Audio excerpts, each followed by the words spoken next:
레미콘을 많이 칠 때는 예전에는 동네 사람한테 막걸리를 많이 줘요. 아, 불러가지고 네. 안에 출출하고.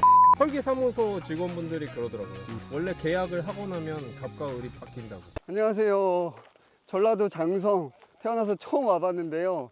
여러분, 건축을 하시려고 하실 때 많은 분들이 땅만 사놓으시고 그 다음에 어떻게 해야 될지 막연해서 고민을 하시다가 건축사님이나 시공업체를 찾는 경우가 있죠. 사실 그게 맞습니다.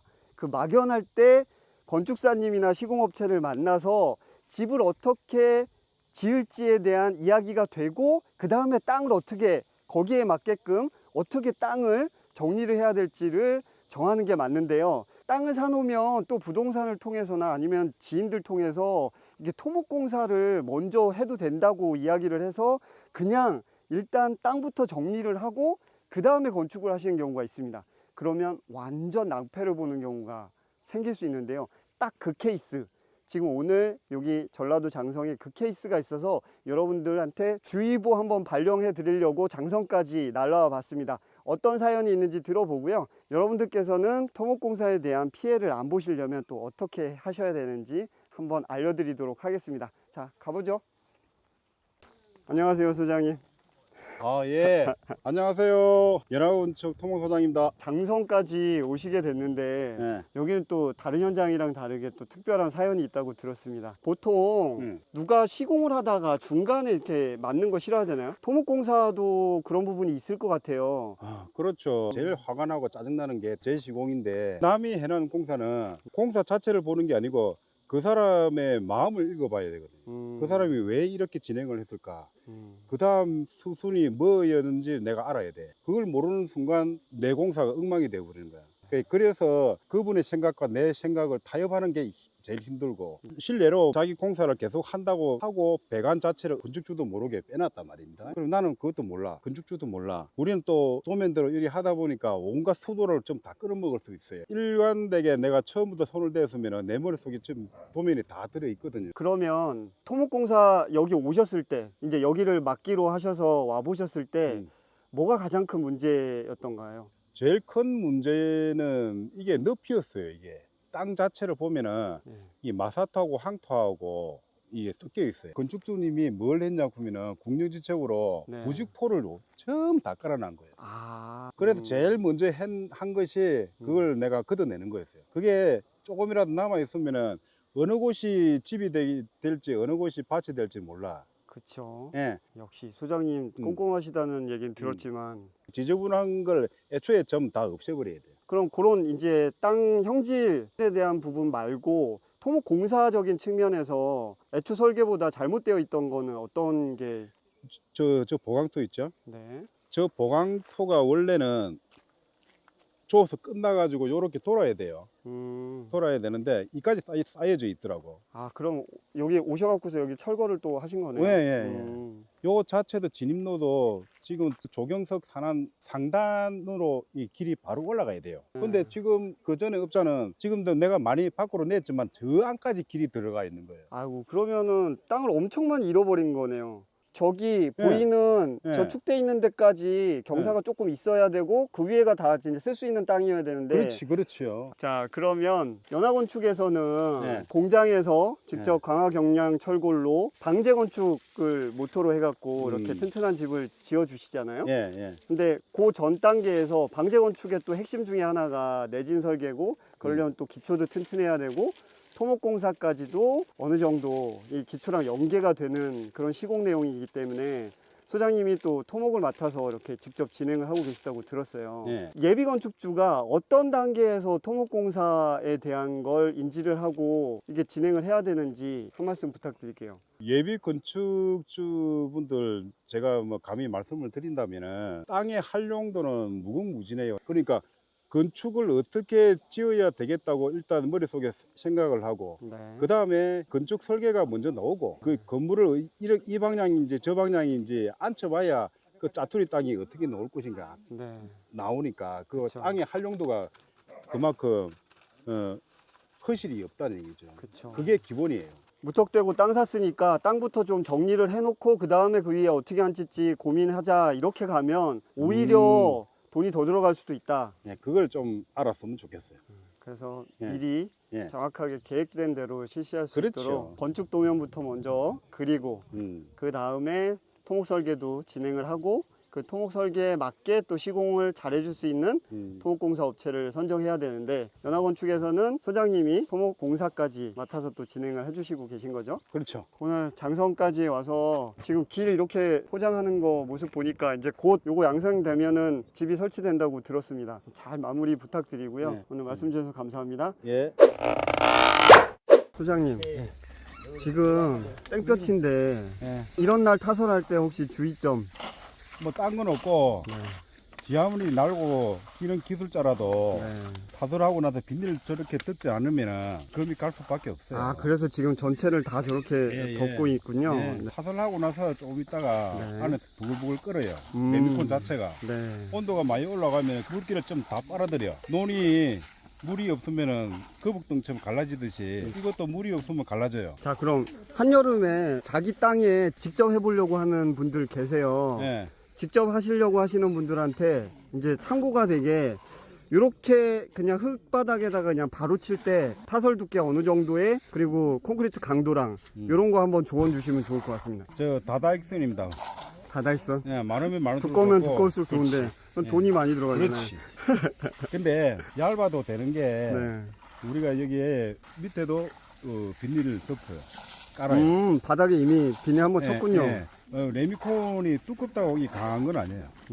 어떻게 타설하느냐가 관건이지. 이 와이met이 간격이 있어요. 눈 간격이 작으면 작을수록 이게 더 좋아요. 아, 요것도 이제 간격이 얘는 10cm 간격 정도 되는 것 같은데. 그렇죠. 네네. 15cm도 있고 20cm도 있고. 아, 그렇군요. 그러니까 이게 또 굵은 게 있고 얇은 게 있고. 그러니까 개인이 한다 그러면은 네. 자기는 돈이 많이 있어도 뭘 써야 될지 몰라. 그러면은 건재상에 가면은 네. 자기는 돈 많이 남기고 비싸게 주는 거, 그지? 그러겠네요. 제품의 질 좋고 하는 거는 자기한테 관심이 없어. 그치. 그 아는 사람은 이런 걸 주세요 하면은 네. 주는데 아, 이거보다 얇은 게 있어요. 10번이라고 우리가 통상 이야기하는데 네. 그런 거 뭐 넣고 하는 사람도 많아요.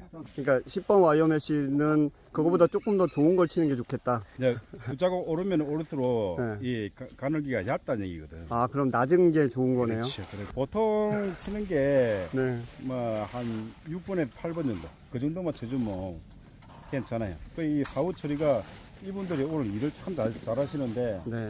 이 칼질 자체를 그냥 설렁설렁 하는 경우도 있고 힘을 조각 하는 게 있어요. 네. 안에 있는 공기를 빼내는 만큼 단단해져요. 그래서 레미콘을 많이 칠 때는 예전에는 동네 사람한테 막걸리를 많이 줘요. 아. 불러가지고 네. 안에 춤추라고. 아. 그러면은- 많이 밟아주면은. 그렇지. 기포가 좀 다 빠져나가잖아요. 그 강도가 금방 올라가는 거예요. 그러니까 여기다가 바이브레이터 치기에는 그렇지. 조금 한계가 있으니까 네, 네. 많이 밟아주고 네. 그리고 누름 미장 많이 해주고. 그래서 와이메시를 미리 안 깔고 뒤에 까는 이유가 와이메시를 집어넣기 위해서는 밟을 수밖에 없어요. 그 이유도 있어요. 그럼 두께 몇에 강도는 몇 짜리 정도? 강도는 뭐 많을수록 좋은데 이 정도는 한 20일 정도, 고친 강도 20일 정도. 아, 21요? 예. 오, 그냥 18 예전에 그리고 그냥 18은 그냥 푸석푸석해 하고 아, 날라가요 그래요? 그냥. 예. 옛날 그냥 막 버림 치듯이 그냥 에이, 그렇게 하면 안 되는군요. 예전에는 그렇게 쳤는데 네. 이제는 알만한 사람 거의 다 알아요. 아, 그 고칭에 대해서. 20일 정도는 네. 써야 되고, 네, 두께는 지금 여기는 얼마 정도? 15에서 20전 사이에. 15에서 20cm 정도를 예, 예. 두께로. 일반 저 가정에서는 한 10전 정도밖에 안 칠 거야. 안녕하세요, 원준이. 안녕하세요. 반갑습니다. 야, 두 분이서 이 큰일을 하시려고 지금 벌려 놓으셨는데 네. 기분이 어떠세요? 감격스러워요. 지금은 거의 이제 토목공사 오늘 마지막 날이라서. 근데 여기 앞에 도로 폭이 장난이 아니게 넓은데요. 이게 어떻게 사연이 있으신 건가요? 아니요. 그냥 저희가 땅이 넓다 보니까 차 2대 지나갈 수 있는 폭으로 주차장용으로도 쓸 수 있도록, 그리고 여기 앞에 땅이 저희 어머니 땅이라서 그래서 어차피 우리 두 집이 같이 쓸 도로다 보니까 좀 크게 넓게 해놨어요. 제가 이 장성까지 오게 된 계기가 이 토목공사 때문에 좀 애를 먹으셨다고 들었습니다. 그 사연을 다른 예비 건축주님들이 시행착오를 겪지 않게 하기 위해서 오늘 조금 풀어주시죠. 어떤 사연이 있으셨는지. 어디서부터 시작해야 될지 모르겠네요. 일단은 땅을 언제 구매를 하셨어요? 땅은 3년 전? 구매 이후에 지금 토목공사를 건축 설계나 뭐 이런 거 생각 안 하시고 그냥 막 하신 것 같더라고요. 그쵸. 저희는 업체에 맡겨서 돈만 주면 다 되는 줄 알았는데 그게 아니더라고요. 그러면은 처음에 땅 사신 다음에 집을 짓기 위해서 어떤 절차로 진행하시다가 어디서부터 브레이크가 걸렸는지 이거 한번 이야기해 주시면 좋을 것 같습니다. 저희는 그냥 토목과 건축이 따로 나눠져 있는지도 모르고 아무것도 모르는 상태로 그냥 업체 한 곳에 선정해서 진행을 했는데 그곳에서 토목과 건축을 다 하려고 했다가 토목을 시작했는데 토목부터 문제가 너무 많이 생겨가지고 업체 변경을 하게 된 거죠. 그러면은 말씀하신 내용으로 미루어 봐서는 그 업체가 건축 시공사이기도 한데 건축 설계에 대한 부분이 전혀 없이 일단은 땅에 대한 토목공사부터 그냥 막 시작을 한 거예요. 그 업체에서? 그 업체에서 건축 설계 사무소를 통해서 그냥 우리가 의뢰해서 나온 건축물이 아닌 건축 허가용 설계 도면을 그냥 대충 만들고 그걸로 허가를 받은 다음에 일단 토목공사부터 진행을 하고 있었는데 문제가 많이 생겨가지고 그럼 그 허가도면은 실제로 지으려고 하시는 집이랑은 완전 완전 상관이 없는 그냥 저희는 허가. 그렇게 해주세요가 아니었죠. 아, 건축주님 컨펌이 없이 그냥 자기네들끼리 가도면을 잡아놓고 그러고서 토목공사를 그냥 진행을 해버린 거네요. 원래 그렇게 의례적으로 다 그렇게 하는 거다. 왜냐면 토목공사 하면서 시간이 계속 이게 걸리니까 변경이 그 되니까. 동안 건축 설계를 제대로 해서 추후에 변경 신고를 하면 된다 이렇게 진행을 했었어요. 아니, 집을 어디다가 앉힐지도 모르는데 가도면 대충 떠놓고 토목공사를 하고 그 다음에 설계를 해라.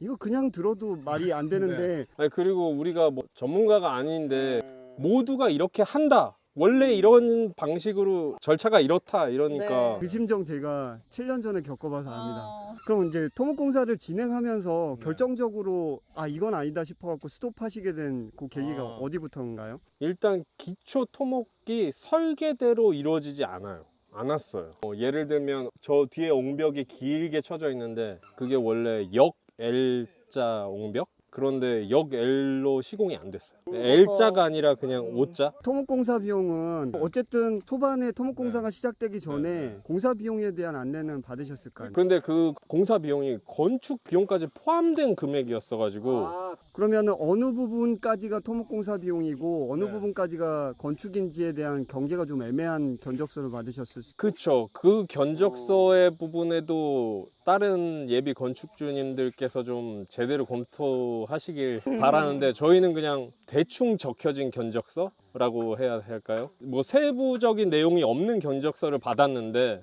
그걸로 진행을 하다가 뭐 문제가 생기니까 이제 그때 왜 그냥 그렇게 진행을 했을까라는 호해가 들. 여기는 지금 측량 저희가 여러 번을 했거든요. 측량을. 왜냐하면 측량 지점을 자꾸 벗어난 지점에 공사를 해가지고 그래서 재시공한 부분도 재공사한 부분도 여러 군데가 있어요 지금. 공사를 원래 계약했던 시공사랑 딱 스톱을 하고서 다시 틀 때 그걸 또 쉽게 안 놔주는 경우도 많이 그 있었어요. 부분이 엄청 어려웠죠. 아무래도 또 이게 지역사회고 지방이다 보니까 그 부분이 나중에 준공받고 하는데 또 영향력을 끼칠까봐 무섭기도 하고 그래서 함부로도 말 못하겠고 그 사람이 잘못을 했는데도 불구하고 아직은 우린 준공 전이니까 부탁을 하는. 근데 그것도 설계사무소 직원분들이 그러더라고요. 원래 계약을 하고 나면 갑과 을이 바뀐다고. 근데 그게 원래 그러는 거라고. 그러니까 원래 그렇다기보다는 그런 불합리한 상황들이 네. 벌어지는 게 우리 건축주로서는 되게 납득이 좀 안 가죠.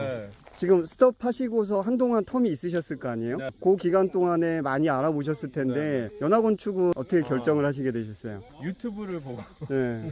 어떤 점이 마음에 드셨나요? 저는 결정적으로 제가 직업이 재관하는 사람인데 재관요? 예, 재관. 네. 도면대로 제품을 만드는 그게 제 직업이다 보니까 연합건축에서 만드는 뼈대라고 해야 되나? 그 부분이 너무 다른 업체들보다 튼튼하게 만들어져 있는 거를 제가 알 수가 있어서 일단 다른 부분은 제가 건축가가 아니니까 모르지만 뼈대 만드는 부분은 그게 내 일이다 보니까 그걸 정확하게 볼 수가 아, 있어가지고 접수가 됐네요. 네, 제가 봐도 지나치게 튼튼하게 만드셨더라고요. 진짜 꼼꼼한 성격이거든요. 네. 네, 그래서 네. 회사에서도 진짜 1mm 오차도 눈으로 찾아내는 그런 성격인데, 네, 아니, 진짜로. 그런 그 너무- 부분이 근데 제가 볼 수 있는 부분은 그 부분밖에 모르니까. 제가 연화건축 공장에서 만드는 네. 과정이랑 네, 네, 그 현장에서 조립하는 거를 네. 봤는데 네, 네. 조립할 때 그게 1mm 오차가 이제 어긋나면은 네, 이게 볼 안 때가 맞잖아요. 맞아가지고. 네, 그런 거 좋아하시는 네.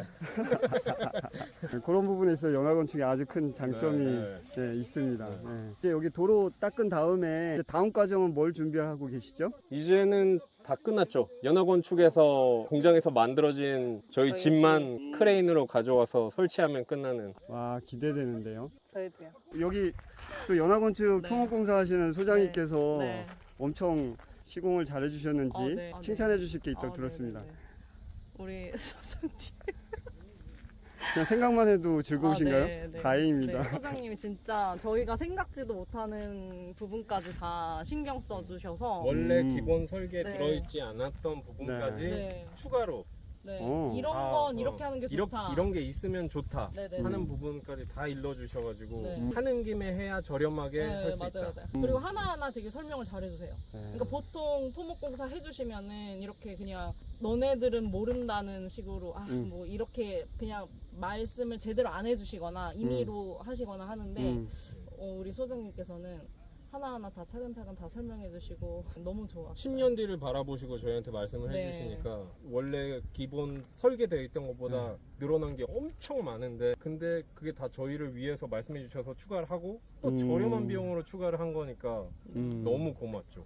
오늘 인터뷰 해주셔서 너무 감사하고요. 행복하게 여기서 사시는 모습 다음에 또 보여줄 수 있는 기회 있으면은 장성으로 또 달려오도록 하겠습니다. 인터뷰 감사합니다. 네.